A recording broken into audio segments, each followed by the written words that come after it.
Hi, in this crazy time, we want to get you guys out in the garden. We've set a challenge for you. It's the CV Challenge, or Community Virtual Greening Challenge. We want you to maintain your social distancing, but get out in the garden and enjoy yourself and tell us the story. We're asking you to create something from the garden. It can be absolutely anything at all, such as a painting, some propagating, maybe some floral arrangements, or even some poetry. Anything to do with the garden. The challenge is open to all members of the public and schools who are involved in the Community Greening Program or the Youth Community Greening Program. There's no limit to the number or type of entries, but we do ask you to register so we can keep in touch, let others know what you are doing.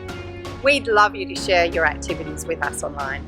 We're creating a virtual community where you can upload your words, your photos, your videos, tell us what you're doing, tell us how you're going, show us what's happening, and we'll share that with everybody else too.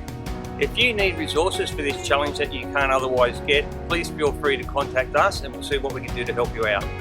Join our challenge. Make a terrarium. Join our Facebook to see how. We Can't wait to see what you come up with! Woohoo!